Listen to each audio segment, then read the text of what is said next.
네, 오늘 성경 말씀 창세기 4장 8절에서 24절 말씀까지 보겠습니다. 창세기 4장 8절에서 24절입니다.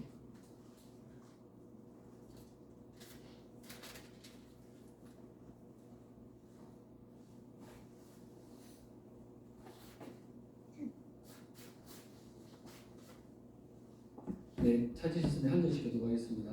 가인이 그의 아우 아벨에게 말하고 그들이 들에 있을 때에 가인이 그의 아우 아벨을 쳐 죽이니라. 여호와께서 가인에게 이르시되 내 아우 아벨이 어디 있느냐. 그가 이르되 내가 알지 못하니이다. 내가 내 아우를 지키는 자니까.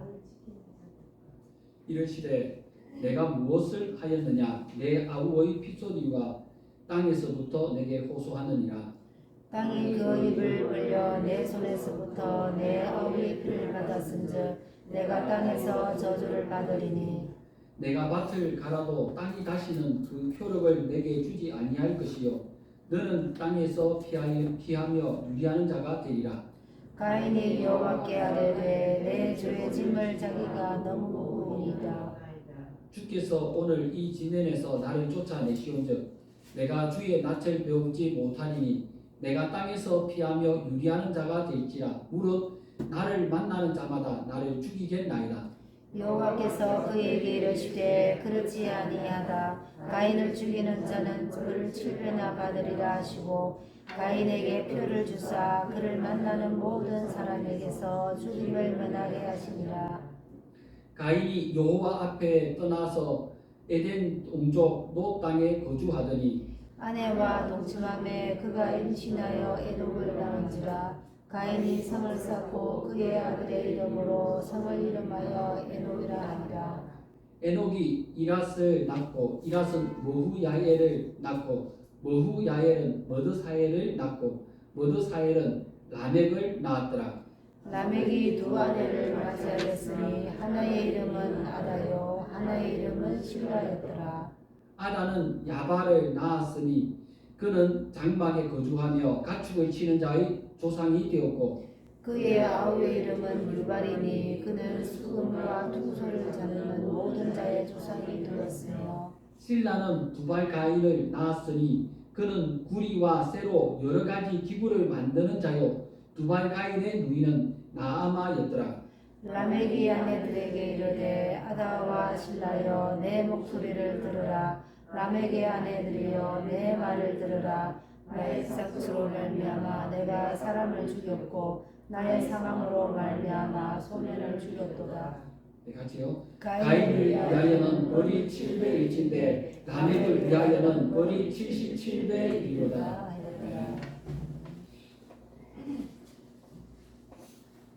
네, 여러분 반갑습니다. 오늘은 창세기 4장 8절에서 24절 말씀을 통해서 가인의 길이라 이런 제목으로 말씀을 전달하겠습니다. 터닝 포인트라는 말이 있습니다. 인생에 아주 중요한 전환점을 맞이한다는 겁니다. 창세기 3장에서 하나님은 아담 그리고 하와의 불순종 때문에 낙원에서 그들을 추방하셨습니다.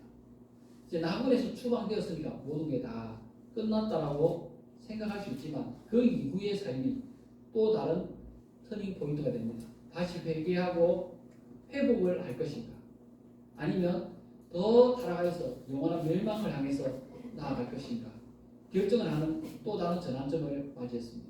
우리 인생은 끊임없이 순간순간 터닝 포인트를 맞이하면서 살아갑니다. 그 순간에 내가 어떤 결정을 하고 어떤 일들을 하였는가 어떤 마음을 먹었는가에 따라서 전혀 다른 결과를 경험하게 되는 겁니다. 오늘 말씀에는 가인이 하나님과 제사 드리던 중에 자신의 제사는 하나님이 받지 않으시고 동생 아벨의 제사는 받으신 걸 보고 동생은 쳐 죽였어요. 그런데 그 죄가 왜 그렇게 악한지 그 죄의 결과가 왜 그렇게 처참한지 그걸 좀 살펴보면서 오늘 우리에게도 뭔가 하나님 주시는 터닝 포인트에 서 있는 사람들에게 주시는 메시지가 있을 거라는 겁니다. 그 말씀을 들을 수 있으면 좋겠습니다.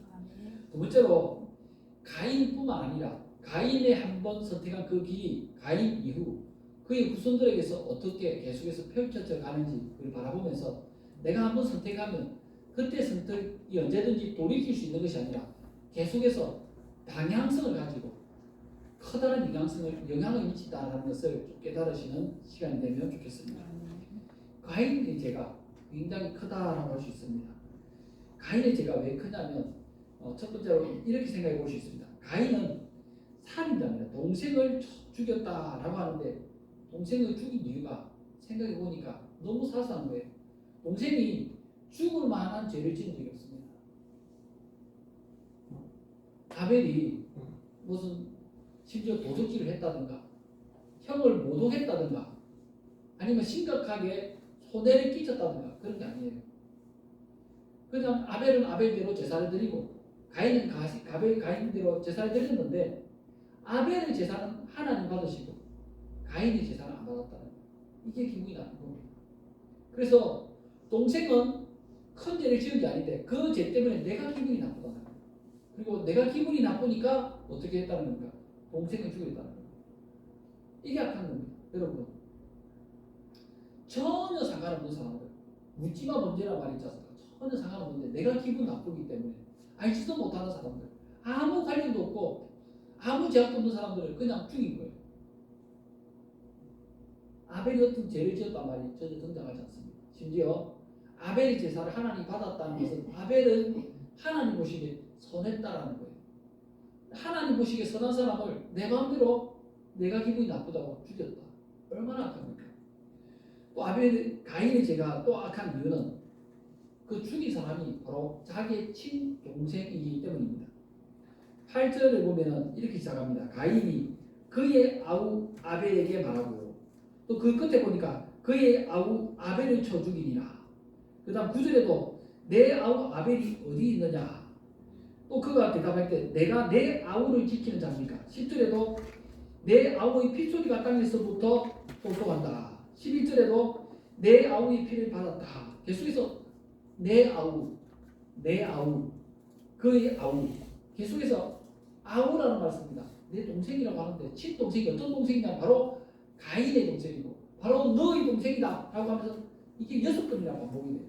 짧은 절 안에서 8절에서 11절 동안에 아우라는 말을 6번이나 반복합니다. 이렇게 계속해서 아우를 반복하는 이유는 강조를 하는 거예요. 네가 죽인 사람이 누군지 한번 생각해 봐라는 겁니다.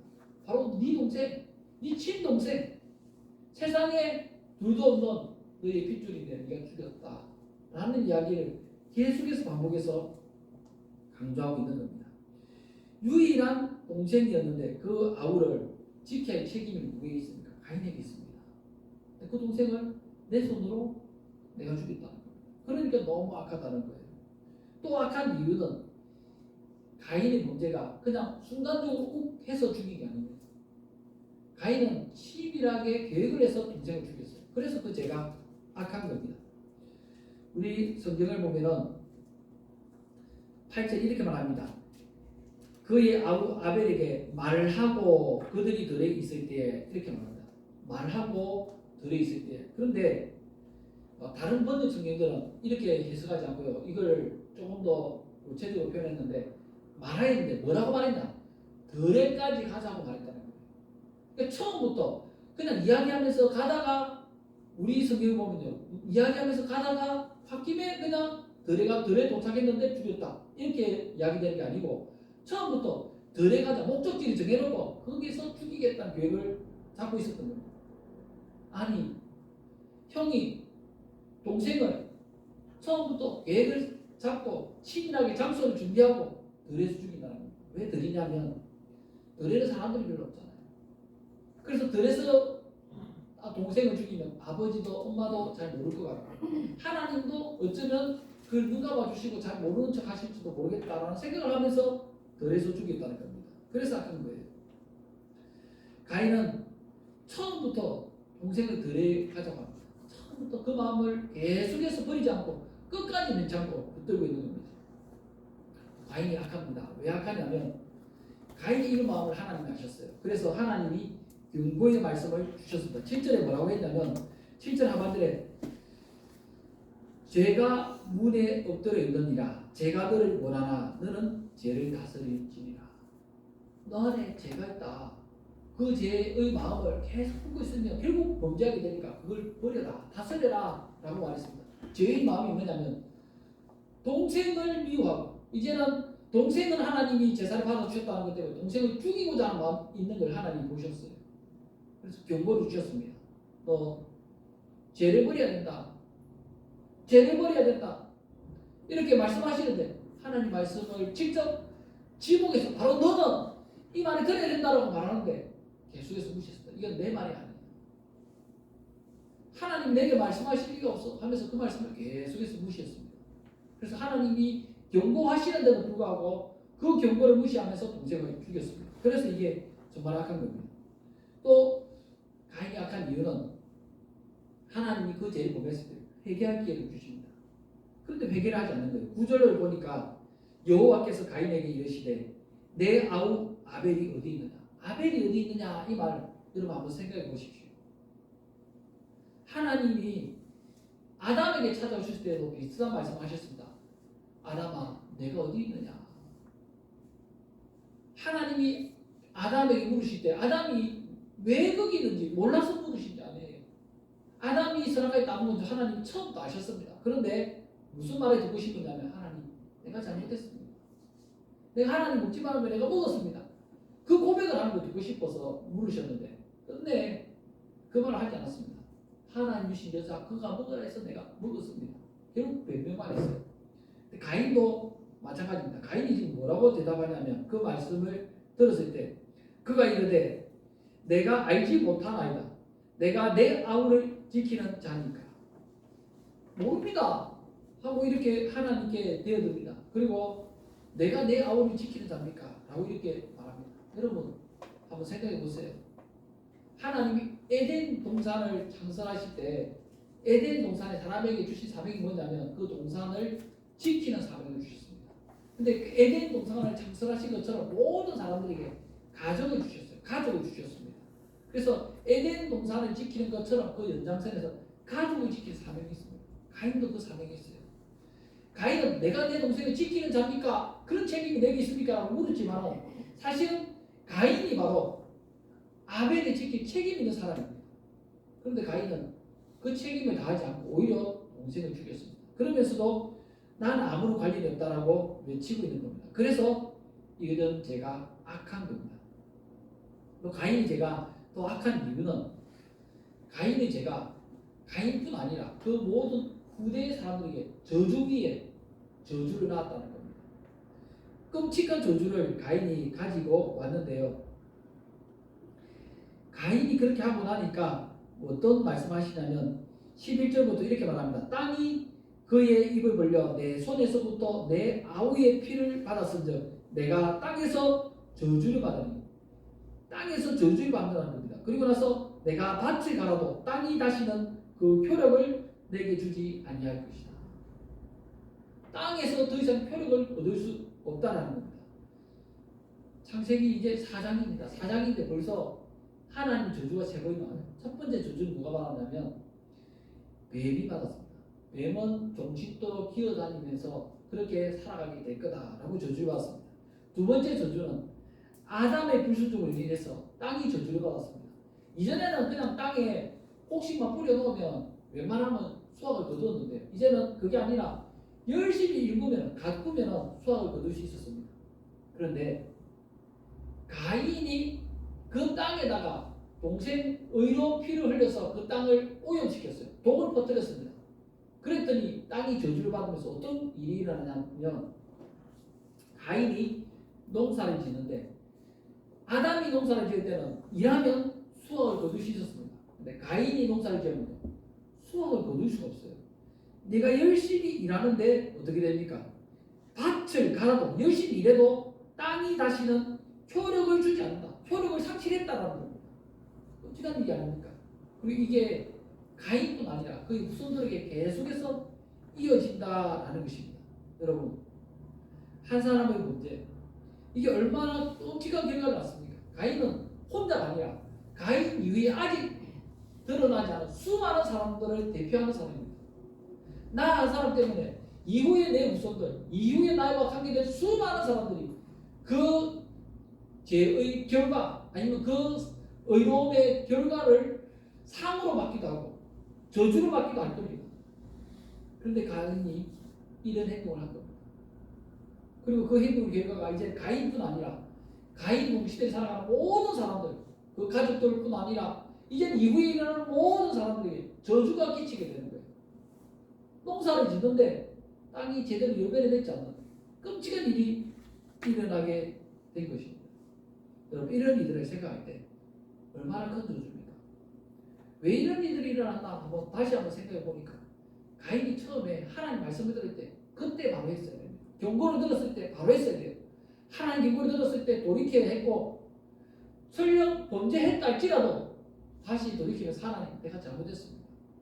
이제 내가 새롭게 살겠습니다 하면서 그러면서 울고불며 하나님께 매달렸어야 돼요. 그런데 그런 행동이 전혀 없었어요. 여러분, 가인에게 이 창세기 4장을 시작하면서 하나님께 예배드리는 그 순간은 너무나 중요한 인생의 터닝 포인트였습니다. 근데 그 터닝 포인트를 그냥 홧김에 내가 늘상 가던 대로 가다가 그냥 나락으로 떨어뜨리면서 결정지어 버렸습니다. 우리는 어떻습니까? 우리도 지금 인생의 아주 중요한 터닝 포인트를 살아가고 있습니다. 어떤 사람들은 하나님 은혜 가운데 회복을 누리면서 다시 살아나기 바꾸고, 어떤 사람들은 추락하는 것이 더 빨라지면서 영원한 나락으로 떨어지기도 할 것입니다. 여러분은 어떤 자세로 하나님 말씀을 받고 하나님께 반응하면서 나가고 있습니까? 여러분 자신을 한번 돌아보시기 바랍니다. 두 번째로 오늘 말씀은 가인의 길에 대해서 이야기합니다. 가인의 걸어간 길이 그와 그 후손들에게서 어떤 영향을 미치고 어떻게 발전해 가는가, 이걸 한번 보자는 겁니다.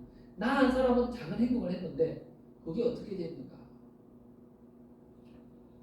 가인은 먼저, 가인이 이런 일을 하고 나니까 가인의 운명이 바뀌었습니다. 가인에게 따라붙는 이름이 생겼습니다. 12절에 보니까 내가 밭을 갈아도 땅이 다시는 그 효력을 내게 주지 아니할 것이요. 그리고 나서 그 다음에 너는 뭐가 될 거다는데, 너는 땅에서 피하며 유리하는 자가 되리라. 그러니까 너는 땅에서 도망다니는 사람, 도피하는 사람, 그리고 떠돌아다니는 사람, 그런 사람이 될 것이다 라는 말입니다. 도피하는 사람이나 떠돌아다니는 사람이나 비슷한 말입니다. 근데 비슷한 말을 또 하고 또 합니다. 너는 떠돌아다니고 도망다니며 살아가게 될 거다, 이렇게 반복하는 이유는 강조하는 거예요. 끔찍하게 고통스러운 삶을 살게 되는 겁니다. 여러분, 한번 생각해 보십시오. 내가 노력을 했으면 그 노력에 따라서 뭔가 결실을 거둘 수 있다면 얼마나 좋습니까? 그런데 하나님이 이미 노력을 하는데 너는 이미 실패를 한다 하고 정해놓으신 거예요. 너는 결실을 할 수 없다고 이미 결정해 놓으신 겁니다. 그런 상태에서 뭔가 노력을 합니다. 그래도 살기 위해서 바닥바닥 애를 쓰는데 제대로 된 결실이 안 나요. 심지어는 거기서 노력한 걸로 생존이 안 되는 겁니다. 왜 가인이 또 돌아다니기 시작하냐면 거기서 열심히 농사 지은 걸로 그 한 해를 살아갈 수 없는 지경이 되었기 때문입니다. 그래서 계속해서 옮겨다니면서 수확을 좀 거두면 또 옮기고 또 옮기고 또 옮기고 하지 않으면 생존이 안 되는 거예요. 하나님 앞에서 불순종하면서 내 마음대로 살았더니 이런 결과가 났습니다. 어떤 사람은 하나님께 순종하고 하나님 은혜를 구했더니 에덴 동산 낙원에서 살아갑니다. 하나님의 은혜를 얻은 사람은 어떻습니까? 똑같은 노력을 하는데요. 그냥 작은 수확을 하는 게 아닙니다. 아담은 우리나라 남한, 우리나라 대한민국 정도 되는 그런 에덴 농사를 지었습니다. 아담과 하와가 에덴 농사를 지었습니다. 그런데 그게 너무 수월했어요. 왜냐하면 씨앗만 뿌려놓기만 하면, 땅을 갈고 씨앗만 뿌려놓으면 그 다음에 알아서 자랐어요. 풀을 뽑는 것도 없었습니다. 그래서 엄청난 수확을 거두시는 능력이 그에게서 발휘되었습니다. 그런데 아담이 저주를 받고 나니까 그 다음에 어떻게 됐습니까? 하나님의 은혜가 좀 거두어지니까 이제는 내가 노력을 하면 내가 먹을 만큼 어느 정도 수확을 거둘 수 있습니다. 그런데 이제는 하나님의 저주를 더 받아서 이제는 하나님 징계가 더해지니까요. 열심히 농사를 지어도 이전에 거두던 거의 100분의 1, 1000분의 1, 만분의 1도 안 되는 그런 수확을 거둡니다. 농사를 위해서 노력은 훨씬 더 많이 했습니다. 그런데 결실이 없는 거예요. 이게 우리 인생입니다. 여러분 어떤 사람은 열심히 최선을 다하면 성공할 수 있다고 합니다. 그런데 하나님 축복이 뭐냐면 내가 열심히 노력했는데 어떤 사람은 에덴 동산 같은 데서 노력을 하고 어떤 사람은 그냥 가시밭이 자라는 풀이 자라는 곳에서 농사를 하고 어떤 사람은 돌밭에서 농사를 하는 겁니다. 똑같은 농사를 짓는데 전혀 결과가 달라지는 거예요. 그게 바로 하나님의 은혜를 구한다는 겁니다. 우리가 그저 무작정 노력만 하고 무작정 내 힘만 의지하는 것이 아니라 하나님의 은혜를 구하실 때 우리의 수고하는 그것이 낙원이 되시고 에덴 동산과 같은 곳으로 변하는 이런 은혜가 있으시기를 바랍니다. 아멘. 두 번째로 오늘 말씀에 가인이 죄를 범하니까 그 다음에 이제 그 길이 그의 후손들에게 이어지는데요. 14절에 보니까 뭐라고 했냐면 가인을 향해서 이렇게 말합니다. 주께서 오늘 이 지면에서 나를 쫓아내시온즉 내가 주의 낯을 배우지 못하니니. 가인은 뭐라고 했냐면 하나님이 나를 땅에서 쫓아내셨다. 그래서 나는 이제 하나님 얼굴 못 본다. 이렇게 말했습니다. 그리고 또 이어서 15절에는 여호와께서 그에게 이르시되 그렇지 아니하다. 이렇게 말하는데 가인을 죽이는 자는 벌을 7배나 받으리라 하시고 가인에게 표를 주사 그를 만나는 모든 자에게서 죽음을 면하게 하시니라. 하나님은 은혜를 주셨습니다. 근데 가인은 어떻게 했습니까? 16절에 가인이 여호와 앞을 떠나서 에덴 동쪽 놋 땅에 거주하더니 하나님의 낯을 피하였다. 하나님 이제 나는 못 본다. 하나님 낯을 떠나갔다. 하나님을 피하였다. 이렇게 말합니다. 여러분 하나님 피해서 갈 수 있는 곳이 이 땅에 어디 있습니까? 하나님의 낯을 피할 수 있는 곳이 어디 있습니까? 세상 어디에도 하나님 낯을 피할 곳이 없습니다.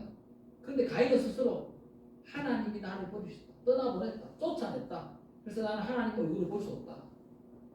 그래서 나는 이제 하나님 떠나간다. 라고 그가 고백을 했습니다. 그렇게 고백했더니 이제 가인뿐만 아니라 가인 후손들이 계속해서 이제는 하나님과 완전히 무관한 삶, 하나님이 떠난 삶들을 살아가게 됩니다. 창세기 4장에서는 가인 후손들이 가는 이야기가 나옵니다. 5장에 가면 누구 이야기가 나오냐면 이제 셋 후손이 나옵니다. 아벨이 죽고 그 다음에 태어난 셋 후손에 가는 이야기들이 5장에 나와요. 6장에 가면 뭐가 나오냐면 노아의 홍수가 나옵니다. 노아의 홍수가 시작돼요. 그때 하나님 완전히 떠난 사람들 그 대표가 누군지 하면 가인 후손들입니다. 가인 후손들이 하나님 완전히 떠나버리니까 멸망이 순식간에 도래하는 것을 보게 됩니다. 이걸 말하고 때 여러분 우리 한번 우리 자신의 모습을 살펴보십시오. 내가 하나님을 찾고 하나님 은혜를 구하면서 더 나가야 되는데 점점점 하나님 떠나고 그리고 내 입술이 하나님 나를 돌아보지 않으십니다. 하나님이 내게 응답해 주지 않는다. 내가 하나님과 무관하게 살아가겠다. 이렇게 말하다가 완전히 멸망으로 가는 길로 들어가 버린 겁니다. 이것을 말하고 있는데 가인이 너무나 끔찍한 실수를 했다라는 것을 알게 됩니다.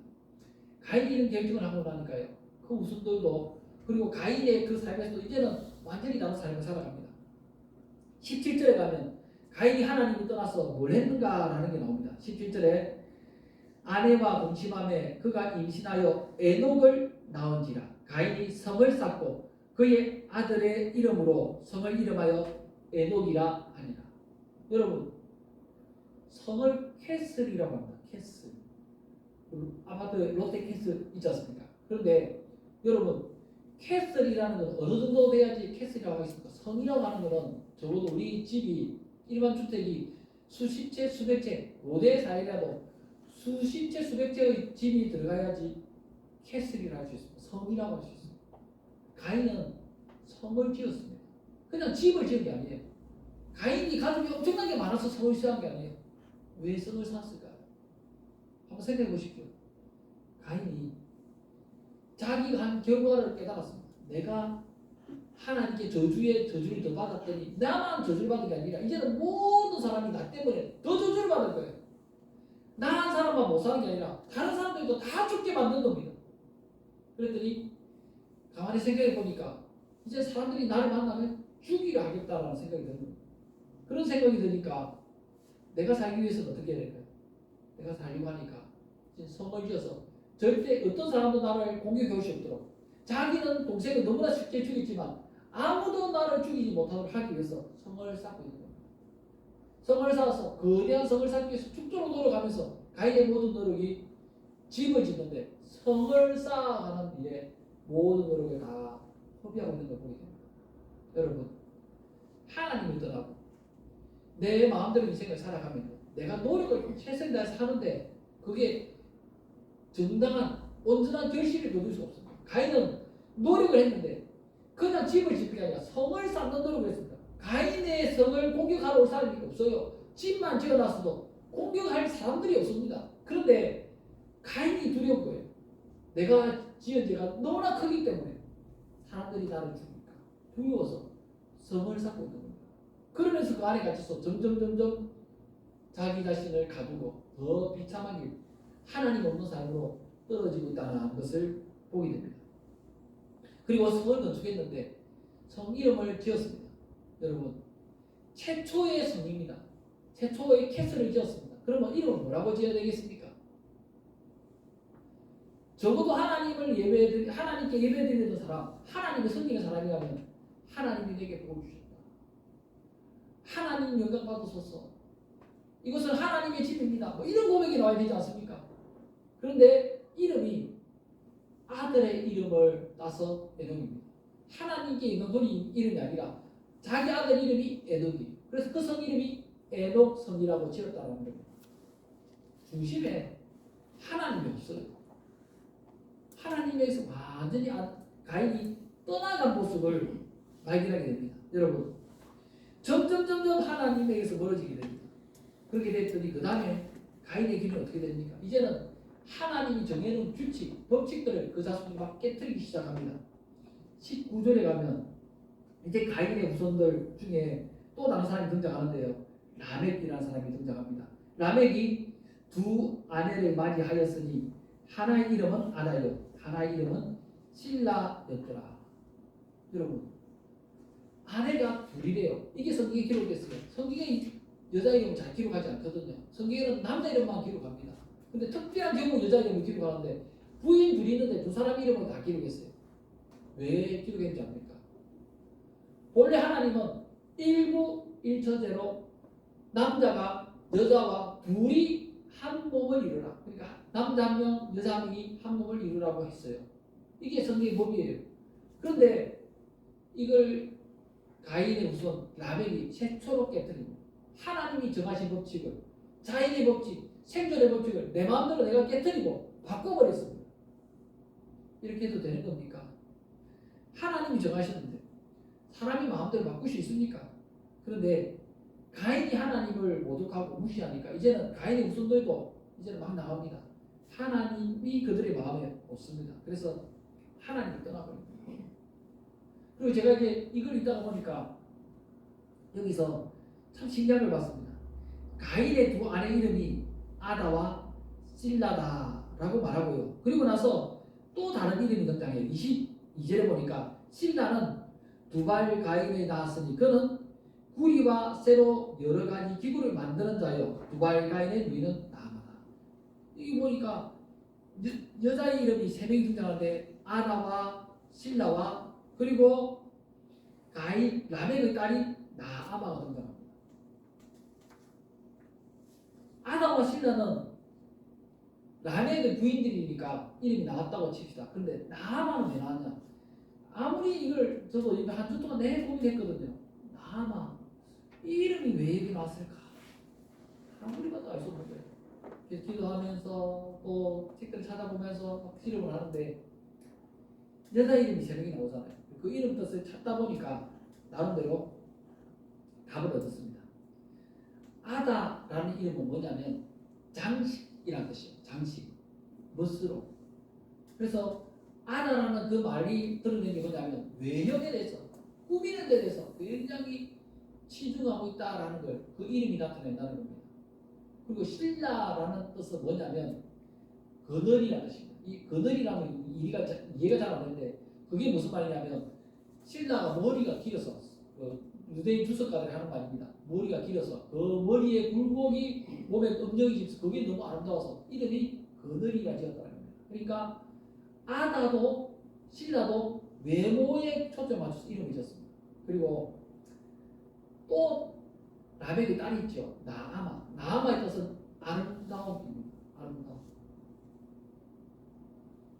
자녀를 지었는데 자녀를 낳았는데 하나님이 이 딸을 주셨다. 하나님이 이 딸을 통해 찬송을 하게 하셨다. 하나님이 이 딸을 통해 웃음을 주셨다. 하나님께 감사한다. 이런 게 아니에요. 셋의 후손들은 하나님과 관련된 계속 이름을 지었어요. 그런데 가인 후손들은 하나님이 그들의 이름에서 사라졌습니다. 그래서 외모에 치중하면서 눈에 보이는 게 치중하면서 이름을 짓습니다. 그리고 그들이 하는 일을 보면 그 후손들이 뭘 하냐면 악기를 만드는 일을 합니다. 악기를 만드는 일을 하는데요. 악기를 만들면서 연주를 하면서 쾌락을 즐기는 겁니다. 그리고 무기를 만드는다가 나옵니다. 무기를 만들어서 뭘 합니까? 전쟁을 시작하는 거죠. 그래서 눈에 보이는 것, 세상적인 것들, 그리고 집을 지으면서 추구하는 물질적인 것을 추구하고 그것을 우상으로 삼고 살아가기 시작하는 겁니다. 이런 사람들이 등장하면서요. 그들의 마음에 하나님을 떠났습니다. 그들에게 튼튼한 성이 있고요. 그리고 강력한 무기가 있고 그리고 그들이 즐길 수 있는 악기가 있습니다. 그리고 외모를 아름답게 꾸몄습니다. 이런 걸 가지고 우리가 좋은 것들을 많이 드리고 많은 것들을 소유하였으니 우리가 탁월한 자라고 스스로 선포하고 다닙니다. 그래서 이제 더 이상 하나님 그들의 마음이 없습니다. 누가 이렇게 만드는 거예요? 바로 가인의 그 한 번의 선택이 후손들이 계속 영향을 미치고 창세기 6장에서 노아의 홍수가 시작하면서 바로 멸망으로 들어가는 그 이유가 가인이 터닝 포인트를 하나님과 반대 방향으로 정했기 때문입니다. 여러분이 하나님 우리에게 주는 메시지를 등한히 여기고요. 그냥 내가 가고 싶은 내가 하고 싶은 걸 선택하면서 가면 어떻게 됩니까? 그러면 하나님과 완전히 떠나게 되고 하나님과 무관한 삶을 살아가게 됩니다. 내 명예, 내 성공을 위해서 노력하면요. 제대로 된 결실을 할 수 없습니다. 그래서 우리가 전능한 하나님의 은혜를 구하면서 살아갈 때 여러분 마음 각자 가운데 하나님 주신 은혜를 구하시고요. 이게 먼 후대에 아니면 어떤 특별한 날에 구하는 은혜가 아니라 바로 이 시간 지금이라는 시간에 터닝 포인트를 하나님께 잡아야 됩니다. 여러분 다음은 없습니다. 다음은 없습니다. 바로 이 시간에 하나님 은혜를 구하시며 다시 한번 인생의 발걸음을 조정하시기 바랍니다. 그리고 매 순간 하나님을 찾으면서 나가기 시작할 때 내 길이 계속해서 내려가는 게 아니라 올라가는 길. 그리고 전에는 죽도록 일어도 가시밭길밖에 없었다면 이제는 그곳에서 이제는 좋은 땅이 되기 시작하고 이제는 뿌리기만 하면 열매가 거두기 시작하고 하나님께서 모아서 채워주시는 이러한 자리가 되기 시작하는 역사가 여러분 인생에 일어나시기를 축원합니다.